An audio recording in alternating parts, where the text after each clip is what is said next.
We are back at it again. You see my friend is Hayes Sound was what they call me. Let's just straight to it. Keri Hilson, baby.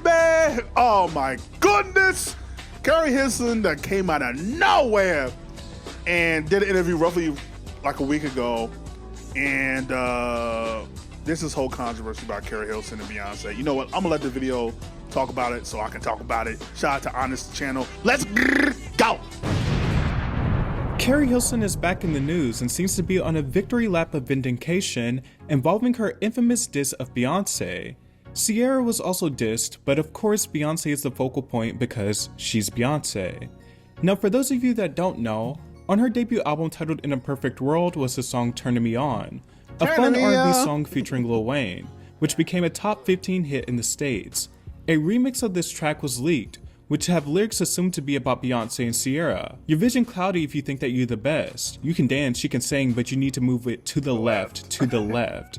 A reference to Irreplaceable. She then says, she needs to go have some babies. She needs to sit down. She faked them other chicks ain't even worth talking about, which got the press talking. At the By time, the way, that was one line. This isn't Not Like Us. This isn't what was Drake's diss? It doesn't matter. Family Matters or whatever. Like, it was like one line in her whole entire career. It's crazy, bro.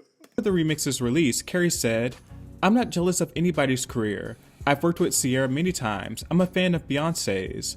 The funny thing is the remix of this song does not even match the original subject matter. The original song is just playful, talking about a guy turning her on. And Keri recently did an interview with The Breakfast Club, basically giving more context to the diss, how she was pressured into doing it, fought against it, and was led astray about the song's release. It's a mess. And since this interview, Keri has continued to receive vindication for how things played out. Now, people in music circles have been knowing this for a while, but it seems like the platform Keri was on has finally helped it reach general audiences. Keri was signed to Polo Don and Timbaland. Keri was adamant that she did not want to do a diss. However, she claims that she was told they would not release her music if she didn't do it. She went on years defending the remix and protecting everyone until the truth finally reached enough ears. Keri didn't even write the full song or the diss lines. Esther Dean did. It's a regret. It's a regret, but not in the way that people would think, because that's a song that I actually didn't write. Those are not my words. I was on tour.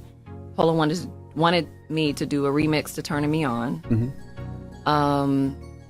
He had produced the record, and I wasn't, because I was on tour with Lil Wayne, I wasn't able to like lay anything down. He had been on me for a couple weeks about we need to do a remix. Okay, so I take off. It wasn't happening quick enough for him. I take off, we fly in, and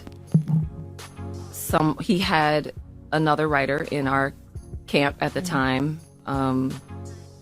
He had her write this, so he played it for me like, this is the remix, because I'm thinking I'm coming in to go write a remix to Turnin' Me On. Like, The whole time I had been writing concepts, like, but I come into the studio and he plays me this verse, and I'm like, automatically, I'm like, I'm not saying that. That was my position. So I tried to fight him on it, and I began writing my own. That's what I did with my time there, but I want to be careful with the word I use. It was quite forceful, you know what I mean? In an executive artist way? Yeah, in an executive artist way only. Okay, so I take off, involving others and kind of threatening my career in a sense, in a real sense. Like, you're not coming, because my album wasn't out yet. So it was like, you're not coming out if you don't do this. And the mistake that I made was not continuing to fight, but I was in tears. I was crying. I was adamant that I did not want to do that. And for people that don't know, you were signed to Polo. I was signed to Polo and Timbaland. Correct. Yep, in a joint venture at Interscope Records. Yep. And I was young. I was super young. I felt I had no power. I felt I had no choice. But I did record my version, which had nothing like that in it. It was on subject. The song is about men. And it leaked like days after I did it, but he promised me that wouldn't happen, so it leaked. And that was that. And I protected him. I protected the girl that wrote it, who went on to become famous. I protected everyone in the story, so I had to eat that. It was all label trickery. And So, yeah, first of all, If you wasn't outside, Keri Hilson was really her 2009, bro. Knock me down with Ye and Neo. Sometimes love turns around. Get back up and it knocks you down. Knocks you down. Like she had Pretty Girl Rock. She had Turning Me On. Like what? Like she was really doing the damn thing. I'm like, yo, Keri about to really blow up. Like, it's crazy. I remember when I heard that diss, I'm like, oh, shit. And this is not necessarily unique to this situation. Rivalries and disses have always been used to sell records and ignite some controversy. But it sucks when Why do you think Jermaine went at his own brother? God, I miss the old Kanye. Oh, shout out the soul Kanye. But yeah, Jermaine went at his own brother, Michael, just to sell some records. Like, the industry is wicked, man. Wicked done, man. person on the losing end gets hit hard, especially when it wasn't in their control. At least full control. Her team is the one to blame. They set her up to fail. And I really don't understand why.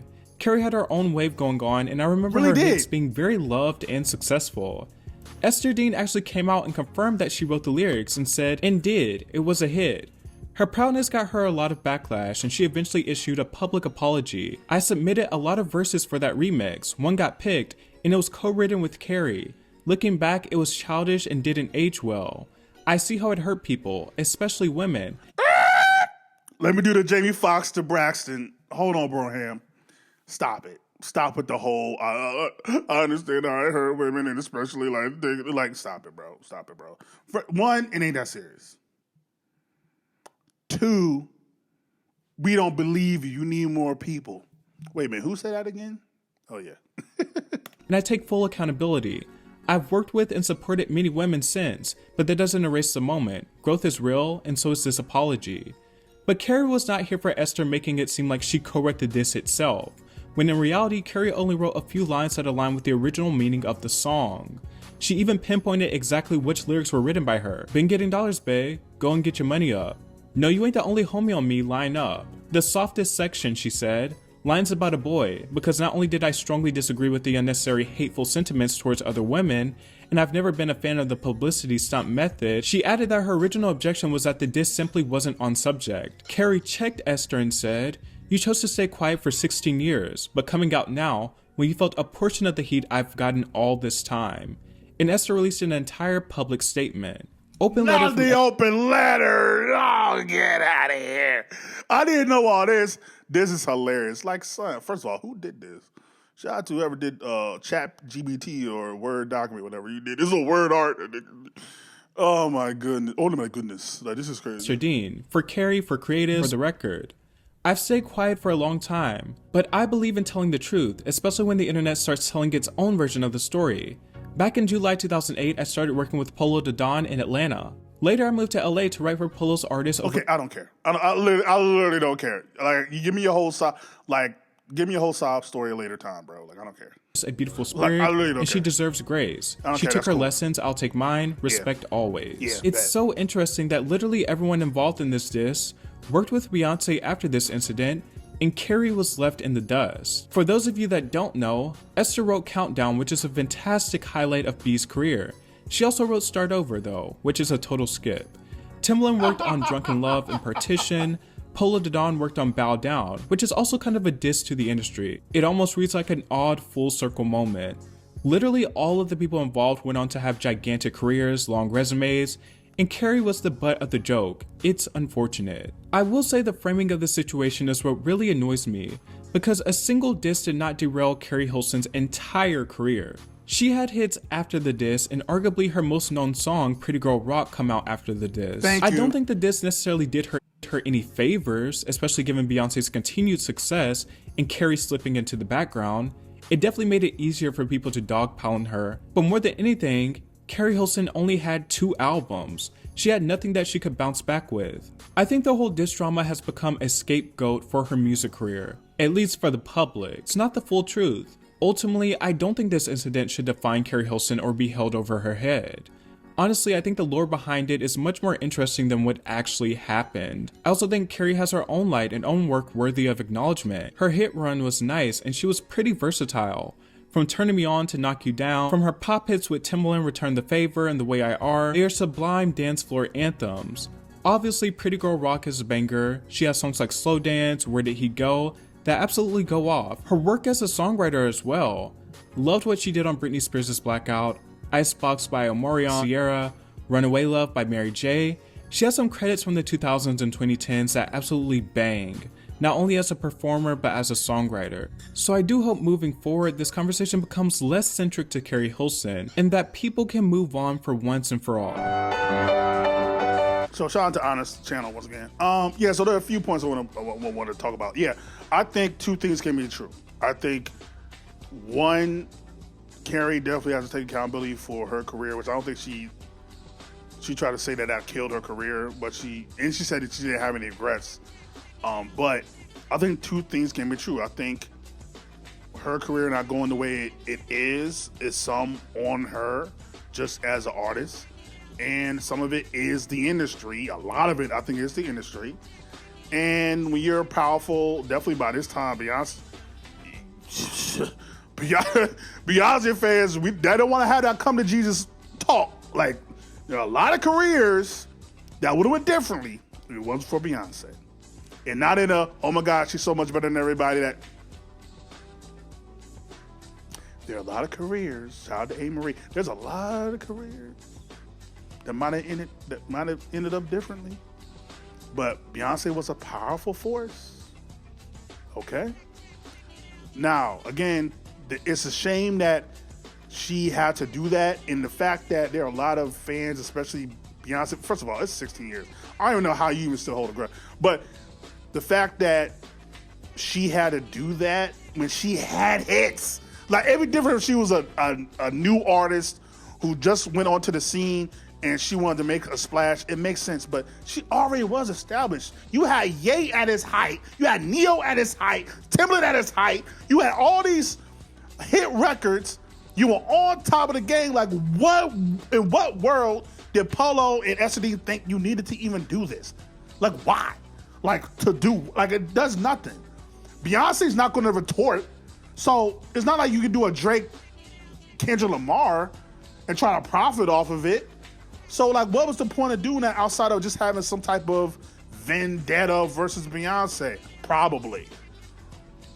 And you use Keri Hilson as a vessel to do it and leak it like a coward.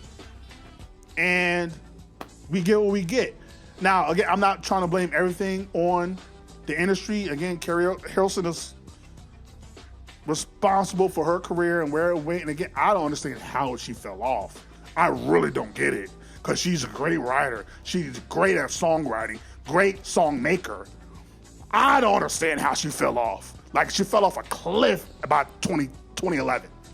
But also, in the industry, they sure did seem to only prop up 2 or 3 people at a time. It was like Beyonce, Rihanna, and then just one girl in rotation, then they're out. It's not like pop, where you can have Katy Perry, you can have Lady Gaga, you can have Taylor Swift. You can have all these plethora of white women in pop. When it comes to R&B, you can only have 2 at most. And then when someone else try to creeps along, Sierra or whatever, it's like, nah. No. So, but yeah, the industry, rule number 1080, record labels are shady. Shout out to Tip, Trial Called Quest. Check the rhyme. But yeah, Keri was so talented. And again, I know a lot of people are like, it's like, she's accountable for what she did. Like, yeah, but at the same time, the industry is effed up. And I remember when Drake in 2011, in the summer, did I'm On One. I remember driving to work, hearing I'm On One for the first time, and hearing the lyric with Aubrey saying, I'm going for the throne, watch me take it. There was literally a month prior to Ye and Jay-Z dropping Watch the Throne. When I say, I was like, who did this nigga think he is? Right? Because I'm like, first of all, but it just, I was such, Jay-Z and Ye were my 2 favorite rappers ever. And for this little nigga that just come along after just being out a year talking about I'm gonna take the throne. I'm like, what the fuck, this nigga? Right? And that started the wave of me not effing with Drake, along with a lot of other things. So I get stand-em. I get being a fan. But like, to be this, I don't understand stan culture for a certain extent. Like, first of all, a lot of y'all, us, grown, got kids, mortgages, married, divorced, whatever. Like, how y'all still feel a way about this? Like, I don't get it. Like, I'm seeing the discourse online and y'all still like, well, Keri should have known better than that. It's like, nigga, really? Like, I just don't get it. But then again, that's the culture we live in. Kendrick Lamar did the Super Bowl, a rapper based off a diss. Like, this is where we are. This is where we been. So, but yeah, Keri Hilson, man, so talented. I just wanted to bring this to light. I think like she deserves way better, in my opinion. Like, genuinely, I think she deserved better. Because there's no way you could tell me the person that wrote those first 2 albums all of a sudden just couldn't do it. I think there were things in play. Now, who to blame with that, I don't know. But yeah, shout out to Keri Hilson. Like, comment, subscribe. Let me know how you feel, though. How do you feel? Is it Keri's fault? Is it Esther Dean and Polo's fault? Do you think Beyonce was in play? Do you think that's what happens in the industry? You get hot, then you're not. What do you think happened here? Let me know how you feel. But like, comment, subscribe, shout out things are the things. Ain't gotta go home. Do you gotta get to stepping? Peace.